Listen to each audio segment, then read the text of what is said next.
What's going on, guys? Welcome back to FiReview. I'm Keegan, your host, and this is Kevin from Warner Vapor Review. What's and up? This week, it's all about the flow. We'll be talking about Eminem's best flows, as well as his recent interview on Crook's Corner with King-Crooked. I have with me one of the new Coke energy drinks. These have been hitting the market recently. You've seen them everywhere, and they've just been getting more popular. So I figured, I'll go out and try one. This was $1.88 at Walmart.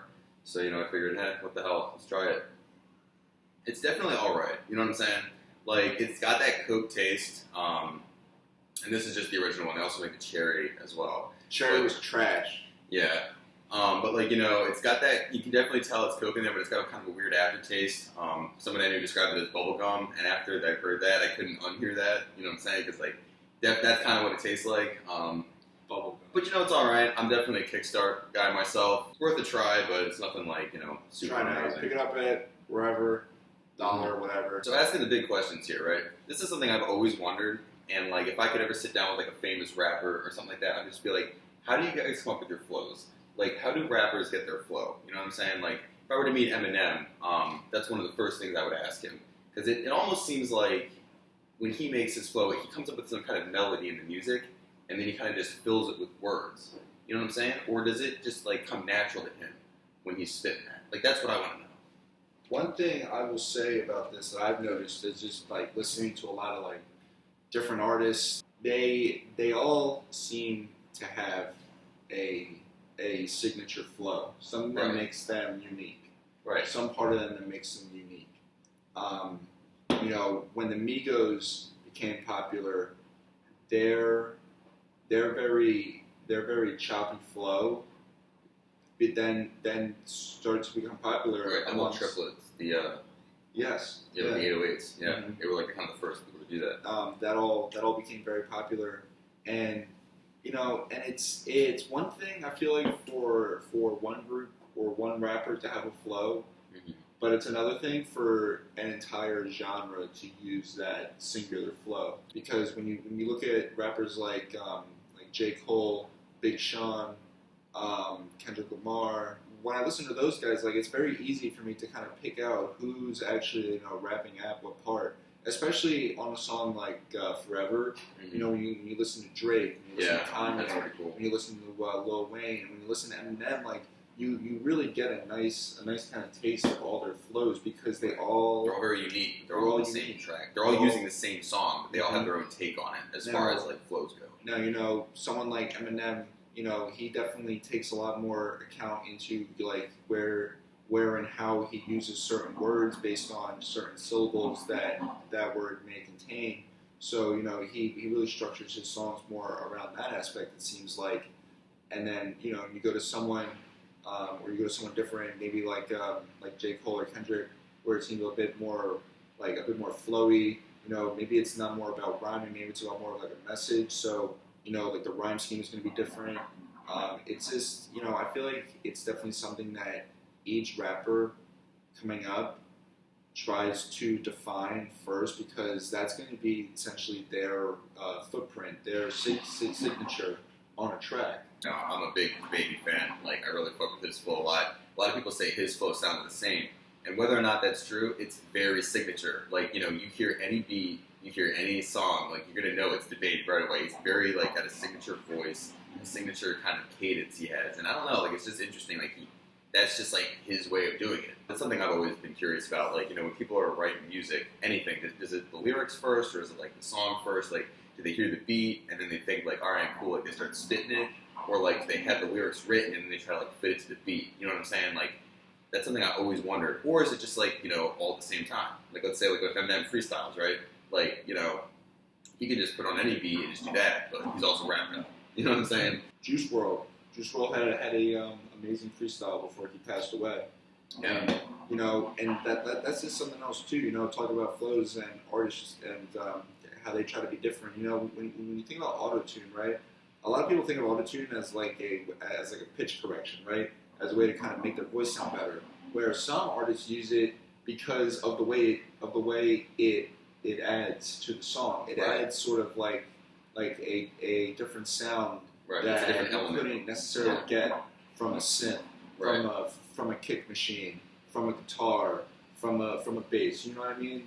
The baby. People say he has the same flow in all the songs. Yeah, no crap, because that's his flow. That's what he's good at. Right. That flow works for him. Yeah. He's very good at it, and it goes with all of the songs that he writes. So why wouldn't he use the same flow? It's not being the same. It's just being very precise.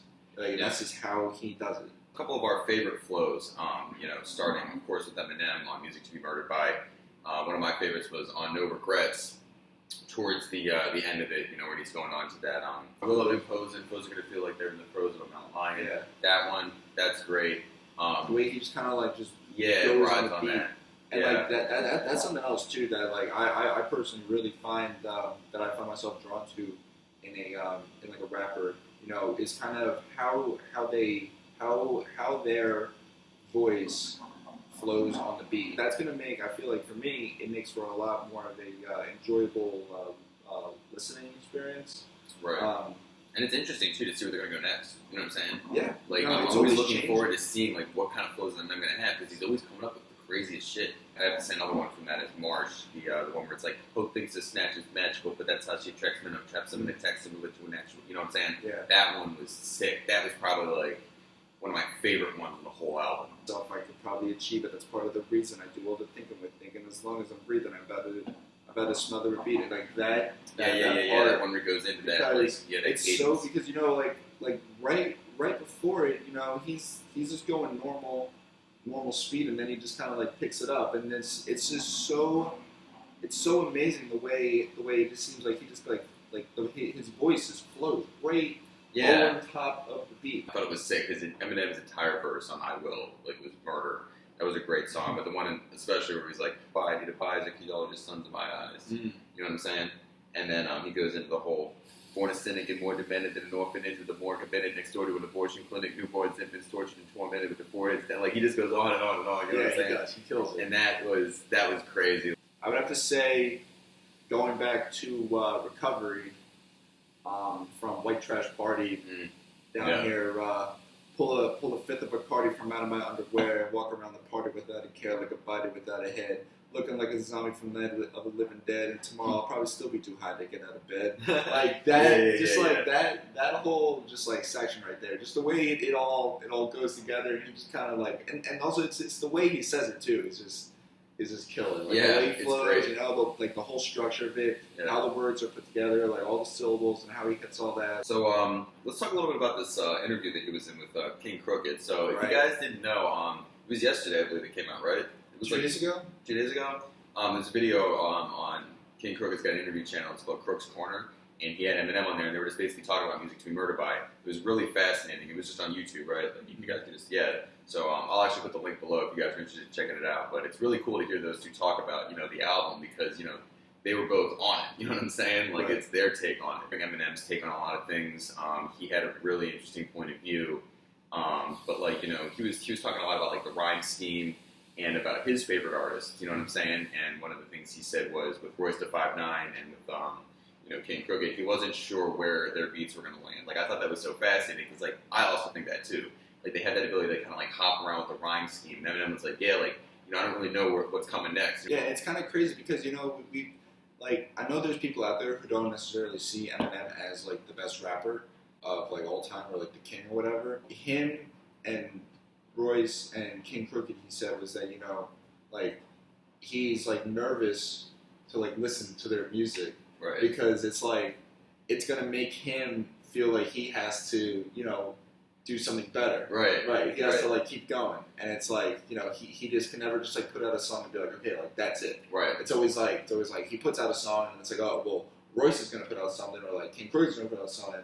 Right. And it's like, oh shit, like here we go again. Going back to that. So, when he's nervous, it's very interesting because, it kind of you see kind of like how he's still like human in a way. Right. You would think he's achieved this like superhuman like ability of rapping, and it's like he still feels like he's in competition, like with his own friends in a way. Exactly, because they're all in the game. They're all putting their own shit out. Like Royce da 5'9" just dropped a new album. And one of the things that I thought was fascinating that he says, and this should be like good motivation for anybody, But Eminem was talking about, back in the day when he started to rap, he would hear people come out with stuff, and then he would be like, crap, like, I can't beat that. Like, I'm going to give up. You know what I'm saying? Mm-hmm. Like, Eminem wanted to give up. And now, like, we know him as Rap God. Like, he's number one everywhere, insanely famous. And at one point, even he wanted to give up. He just is so fascinating, it seems like. Yeah, he is. Like, definitely. his whole story, his whole style, everything about him is just so fascinating. And, I feel like watching